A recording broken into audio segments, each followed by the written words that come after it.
พ่อม่ายลูกติดคนหนึ่งฐานะยากจนหลังจากเมียได้ตายจากไปนานแล้วเขาก็ได้แต่งงานใหม่กับหญิงสาวจากต่างเมืองทั้งสองอยู่กินกันได้ไม่นานนางก็ตั้งท้องและคลอดลูกออกมาเป็นเด็กชายอ้วนจ้ำม่ำหน้าตาน่ารักแม้จะมีลูกชายที่เกิดจากเมียใหม่แต่คนเป็นพ่อก็ไม่ได้หลงลืมความรักที่มีต่อลูกชายจากเมียเก่าของเขาเลี้ยงดูลูกชายทั้งสองคนอย่างเท่าเทียมกันมีอะไรก็แบ่งให้เท่าๆกันผิดกับเมียของเขาที่มักจะคอยเอารัดเอาเปรียบลูกติดสามีอยู่เสมอเวลาสามีไปทำงานนอกบ้านนางก็มักจะใช้ลูกเลี้ยงให้ทำงานบ้านแทนนางและไม่ยอมให้ลูกชายของนางทำงานอะไรเลยวันๆเอาแต่กินและนอนจนทำให้ลูกชายของนางตัวอ้วนกลมปุกลุกและมีนิสัยขี้เกียจไม่หยิบจับงานใดๆทั้งสิ้นนิสัยเหมือนนางไม่มีผิดและนางยังได้สอนลูกชายของนางไม่ให้รักพี่ชายร่วมบิดาอีกด้วยเนื่องจากบ้านของเขาไม่มีที่นาเป็นของตัวเองคนเป็นพ่อจึงต้องออกจากบ้านไปหารับจ้างทำงานนอกบ้านนานๆถึงจะกลับมาบ้านสักทีเมื่อกลับมาเขาก็มักจะมีข้าวของติดไม้ติดมือ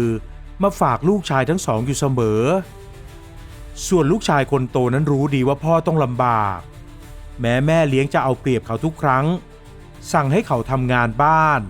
ตักน้ำผ่าฟืนหุงหาอาหารให้นางกับลูกกินเขาก็ไม่เคยบ่นเพราะพ่อสอนอยู่เสมอ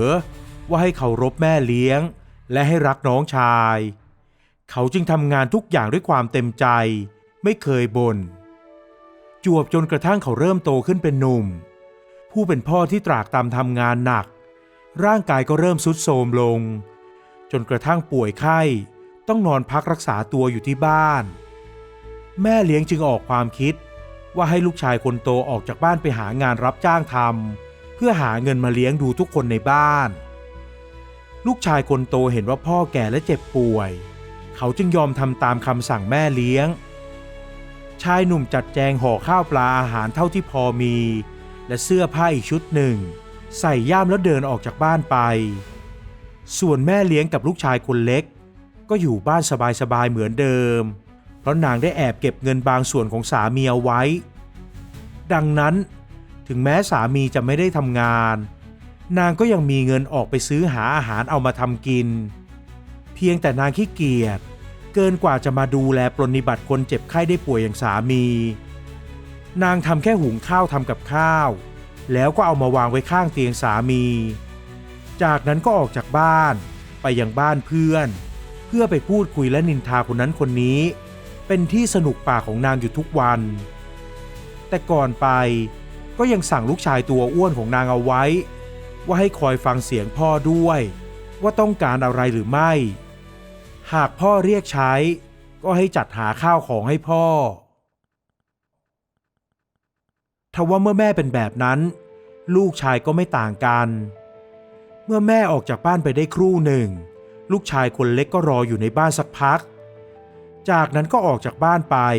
เพื่อไปบ้านเพื่อนและไปดื่มเหล้ายาปลาปิ้งสนุกสนานไปวันๆจนกระทั่งเวลาใกล้ค่ำเขาถึงกลับบ้านมาทำทีเป็นดูแลพ่อนิดหน่อยเพื่อให้แม่เห็นว่าเขาไม่ได้ไปไหนแต่คอยอยู่ดูแลพ่อทั้งวันฝ่ายคนเป็นพ่อที่ได้รับการปฏิบัติเช่นนั้น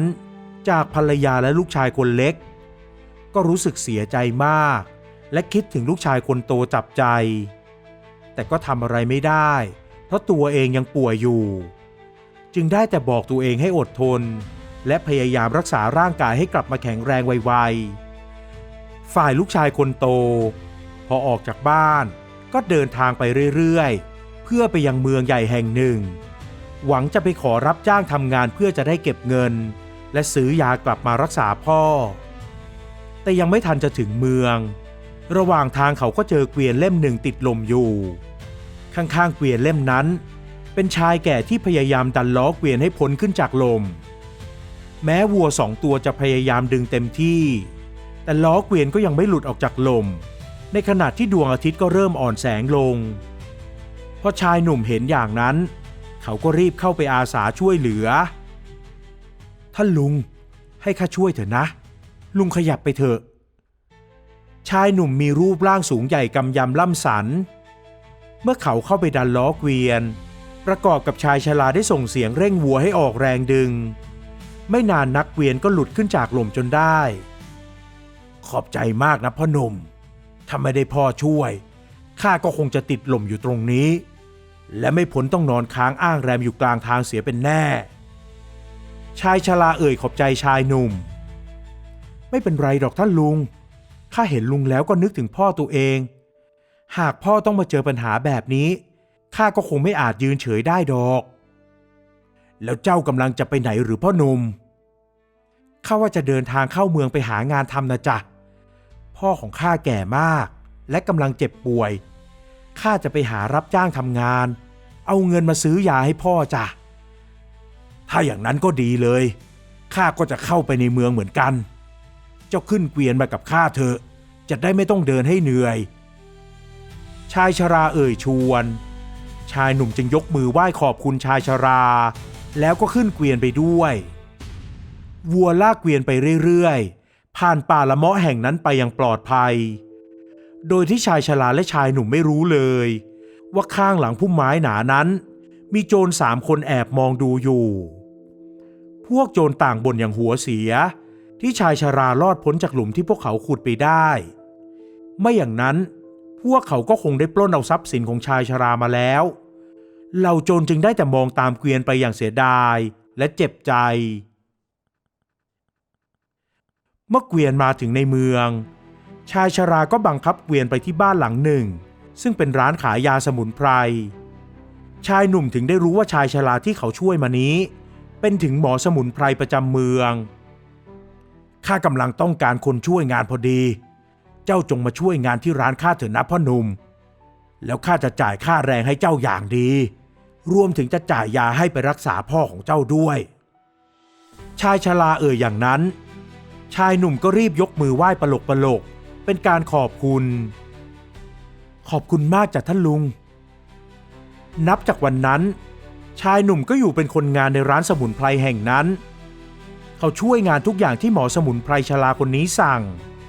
เขาไม่เคยเกี่ยงงานหนักเบาจึงทำให้ชายชราชอบนิสัยของเขามากรวมถึงลูกสาวของหมอสมุนไพรก็แอบชื่นชอบชายหนุ่มเช่นกันระหว่างที่ทำงานอยู่กับหมอชราชายหนุ่มได้กินอยู่อย่างดีได้เสื้อผ้าใหม่ๆสะอาดใส่จึงทำให้เขาดูไม่เหมือนชายที่มาจากครอบครัวยากจนเลยสักนิดเมื่อทำงานอยู่ที่บ้านของหมอได้พักหนึ่งเขาก็อยากกลับไปเยี่ยมพ่อจึงเอ่ยปากขอลางานหมอชราจึงได้จ่ายค่าแรงให้เขาเต็มจำนวนและยังจ่ายยาสมุนไพรไปให้เขาอีกด้วยเพื่อรักษาอาการเจ็บป่วยของพ่อทั้งยังได้ให้ม้าแก่เขาเพื่อขี่กลับบ้านจะได้ทำให้ถึงบ้านเร็วขึ้นไม่ต้องเดินให้เหนื่อยแรงเหมือนตอนที่ได้เจอชายหนุ่มครั้งแรกจากนั้นชายหนุ่มก็ร่ำลาหมอชรากับลูกสาวแล้วขี่ม้าออกตระเวนหาซื้อข้าวปลาอาหารแห้งกับเสื้อผ้าไปฝากพ่อแม่เลี้ยงและน้องชายแล้วก็เดินทางออกจากเมืองเพื่อกลับไปยังบ้านของตนเมื่อกลับมาถึงบ้านเขาไม่พบใครที่หน้ากระท่อมเลยสักคนจึงเดินเข้าไปในบ้านก็เห็นว่าพ่อนอนอยู่บนแคร่ไม้เพียงลำพังรูปร่างผอมโซแทบจะเหลือแต่หนังหุ้มกระดูกเขานึกสงสารพ่อจับใจและรีบเข้าไปกราบพ่อจ๋าข้ากลับมาแล้วทำไมพ่อถึงมีสภาพเช่นนี้ชายผู้เป็นพ่อไม่มีแรงจะพูดอะไรนอกจากร้องไห้และยกมือขึ้นลูบหน้าลูกชายคนโตด้วยความดีใจชายหนุ่มจึงรีบพยุงพ่อให้ลุกขึ้นนั่งพิงข้างฝาบ้านแล้วรีบไปหุงหาอาหารจากข้าวสารอาหารแห้งที่เขาซื้อติดมาด้วยเมื่อตอนออกจากเมืองเมื่อปรุงอาหารเสร็จชายหนุ่มก็จัดการต้มยาตามที่หมอสมุนไพรเคยสอนเขามาจากนั้นชายหนุ่มก็ตักอาหารและเทยาใส่ถ้วยมาป้อนพ่อของเขานี่แม่กับน้องเขาไปไหนกันหมดหรือพ่อถึงได้ไม่มีใครอยู่เป็นเพื่อนพ่อเลยสักคนชายหนุ่มถามหลังจากเช็ดเนื้อเช็ดตัวและเปลี่ยนเสื้อผ้าให้พ่อจนเสร็จเรียบร้อยทำให้พ่อดูดีขึ้นกว่าตอนแรกที่เขาเห็นมากแม้ร่างกายจะสู้ผอมลงมากก็ตาม จากนั้นแม่เลี้ยงกับน้องชายก็กลับมาถึงบ้านพร้อมๆกันทั้งสองดูตกใจมากที่เห็นเขานั่งอยู่กับพ่ออ้าวนั่นกลับมาตั้งแต่เมื่อไหร่ล่ะลูกแม่เลี้ยงทำเป็นเสียงอ่อนเสียงหวานเดินเข้ามาลูบแขนชายหนุ่มด้วยความเอ็นดูส่วนน้องชายตัวอ้วนก็รีบเดินเข้ามาหาพี่ม้าที่ผูกอยู่คนต้นไม้หน้าบ้านนั้นของพี่เหรอพี่ไปได้มาได้ยังไงแล้วดูสิเสื้อผ้าพี่ใหม่เอี่ยมเลยผิวพรรณก็ดีไม่เหมือนคนไปทำงานรับจ้างเลยจริงด้วยลูกเล่าให้แม่ฟังหน่อยได้ไหมว่าลูกไปทำงานที่ไหนถึงได้ดูดีขนาดนี้ชายหนุ่มไม่ได้นึกรังเกียจแม่เลี้ยงกับน้องชายจะมีก็แค่รู้สึกไม่พอใจนิดหน่อยที่ทั้งสองไม่ดูแลพ่อเท่านั้นเพราะอย่างไรเสียแม่เลี้ยงก็ดูแลเขามาตั้งแต่เด็กส่วนน้องชายตัวอ้วนของเขานั้นถึงจะขี้เกียจไม่ช่วยทำงานแต่ก็ยังเป็นน้องชายร่วมสายเลือดเขาจึงเอ่ยปากเล่าเรื่องทุกอย่างให้ฟังว่าเขาไปอาสาช่วยเหลือชายชราคนหนึ่งจากนั้นจึงได้ไปเป็นลูกจ้างที่บ้านของชายชราผู้นั้นแล้วก็ได้ค่าจ้างงดงามรวมถึงมีอาหารดีๆกินมีเสื้อผ้าใหม่ๆสวมใส่และยังได้ม้ามาด้วยแถมหมอสมุนไพรกับลูกสาวของหมอก็ดีกับเขามากด้วยพอแม่เลี้ยงได้ฟังก็หูผึ่งรีบคิดแผนการทันทีคืนนั้นหลังจากกินข้าวกินปลาและแยกย้ายกันแล้วแม่เลี้ยงก็เรียกลูกชายคนเล็กมาคุยด้วยทันทีแกเห็นไหมว่าพี่ของแกมันได้ดิบได้ดีขนาดไหนมีเสื้อผ้าดีๆใส่มีเงินทองแล้วดีไม่ดีมันอาจจะได้แต่งงานกับลูกหมอสมุนไพรด้วยนะแม่ว่าแกต้องออกจากบ้านไปบ้างแล้วแกจะได้มีโอกาสดีๆแบบพี่ของแกบ้างไงไม่เอาหรอกแม่ข้าอยู่บ้านดีกว่าข้าขี้เกียจแม่ก็รู้ลูกชายแย้งขึ้นทันทีคนเป็นแม่เลยตบหัวเขาไปอย่างแรงนี่แน่อีลูกโง่ขี้เกียจแล้วยังโง่อีกคิดสิว่าถ้าแกได้ไปเป็นลูกจ้างร้านสมุนไพรแทนพี่แกหรือแกเกิดได้ช่วยเหลือคนอื่นขึ้นมาแกจะโชคดีแค่ไหนโอ้ยแม่พูดดีๆก็ได้ทำไมต้องตีฉันด้วยลูกชายตัวอ้วนร้องเสียงอ่อยและไม่กล้าเถียงแม่อีกเขายอมทำตามแผนการของแม่แต่โดยดีวันรุ่งขึ้นเมื่อนางตื่นมาเห็นลูกของสามีกำลังปรนนิบัติพ่อนางก็รีบเข้ามาช่วยเหลือเขาทันทีแล้วก็พูดตามแผนที่นางวางเอาไว้ลูกมาอยู่บ้านอย่างนี้แม่ก็ดีใจน้องเจ้ามันไม่ได้เรื่องตัวอ้วนตุตะทำอะไรก็ไม่เก่งเหมือนเจ้าแม่ว่าเจ้าอยู่ปรนนิบัติพ่อให้หายดีก่อนแล้วค่อยกลับไปทำงานดีไหมจะดีหรือแม่ชายหนุ่มเอ่ยถามพอแม่เลี้ยงเห็นว่าเข้าทางนางแล้วนางเลยรีบส่งเสริมดีสิลูกให้น้องของเจ้าไปทำงานบ้างมันจะได้เลิกขี้เกียจนางหาเหตุผลมาหว่านล้อมจนชายหนุ่มยอมทำตามจากนั้นนางก็รีบไปบอกให้ลูกชายออกจากบ้านฝ่ายลูกชายคนเล็กก็อยากหล่อรีบหาเสื้อผ้าใหม่ๆของพี่ชายมาใส่ทั้งยังขี่ม้าของพี่มาด้วยพอออกจากบ้านมาพร้อมกับเสบียงก็เดินทางไปตามทางที่พี่ชายบอกเมื่อเดินทางมาจนถึงชายป่าละเมาะเขาก็เห็นคน3 คนกำลังขุดหลุมกันอยู่เขานึกถึงคำพูดของแม่ว่าให้อาสาช่วยทุกคนเพื่อจะโชคดีอย่างพี่ชายบ้างเขาจึงไม่รอช้ารีบลงจากหลังม้าไปอาสาช่วยเหลือทั้ง3 คนนั้นทันทีทั้ง3 คนนั้นก็คือโจรที่กำลังวางแผนจะออกปล้นกองเกวียนอยู่นั่นเองพวกมันกำลังช่วยกันขุดหลุม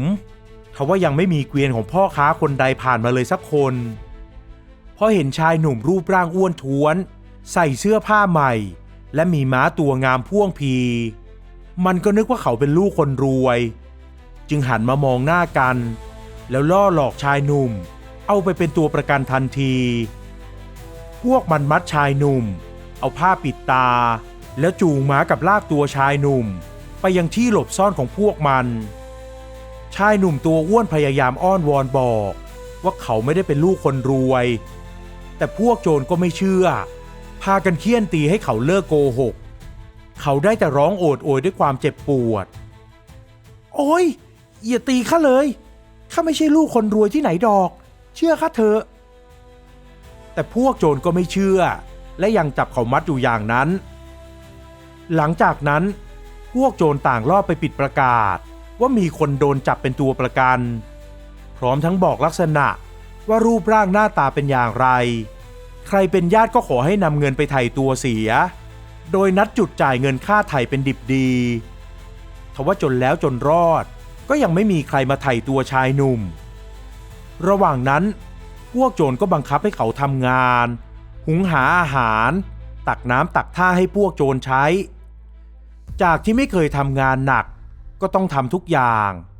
หากทำงานไม่ได้เรื่องก็โดนเฆี่ยนตีชายหนุ่มเจ็บปวดทรมานมากอยากจะกลับบ้านไปหาพ่อแม่กับพี่ชายจนกระทั่งวันหนึ่งพวกโจรก็เห็นว่าเสบียงที่ได้มาจากการปล้นคราวก่อนใกล้จะหมดลงเต็มทีจึงพากันไปดักปล้นนักเดินทางอีกชายหนุ่มอาศัยจังหวะที่พวกโจรไม่อยู่ลักลอบหนีออกมาจนได้ด้วยความที่ไม่ค่อยได้กินอะไรทำให้เขาตัวผอมลงกว่าเดิมจึงสามารถหลบหนีออกมาจากรังโจรด้วยความคล่องแคล่วได้สำเร็จเมื่อพวกโจรกลับมาก็ไม่พบเขาแล้วพอชายหนุ่มกลับมาถึงหมู่บ้านเล็กๆของตนก็รีบวิ่งกลับบ้านด้วยความดีใจเหมือนได้เกิดใหม่เขาตะโกนร้องเรียกแม่ก่อนที่ตัวจะถึงบ้านเสียอีกฝ่ายแม่เลี้ยงพอได้ยินเสียงลูกก็รีบออกมาต้อนรับทันทีคิดว่าลูกจะมั่งมีสีสุขกลับมาเหมือนลูกเลี้ยงทว่ากลับพบว่าลูกชายของนางผอมโซเนื้อตัวมีแต่รอยโดนเฆี่ยนตีนางรีบไปพยุงตัวเขาเข้าบ้านและสอบถามเรื่องราวที่เกิดขึ้นชายหนุ่มเล่าให้ทุกคนฟังพ่อกับพี่ชายได้แต่เวทนาเขาส่วนแม่ของเขาก็เสียใจมากที่ส่งลูกไปลำบากตอนนั้นพ่อได้กลับมามีเรี่ยวแรงและแข็งแรงเหมือนเดิมแล้วจึงได้สั่งสอนเมียของตนว่าที่เป็นอย่างนี้เพราะนางอิจฉาลูกติดของเขานั่นเองถึงได้ทำให้ลูกของตนต้องไปตกที่นั่งลำบากถือเป็นผลกรรมที่นางทำกับลูกเลี้ยงนางสำนึกได้ก็รีบเอ่ยขอโทษสามีและลูกเลี้ยงพร้อมทั้งรับปากว่าจะไม่ทำตัวไม่ดีอย่างนี้อีกแล้วพอชายหนุ่มที่เป็นลูกติดได้ฟังก็เอ่ยให้อภัยจากนั้นเขาก็พาทุกคนเข้าไปอยู่ในเมืองเพื่อที่เขาจะได้ทำงานที่ร้านขายยาสมุนไพรได้สะดวกและทุกคนในครอบครัวก็จะได้อยู่กันพร้อมหน้าคอยช่วยเหลือดูแลกันต่อไป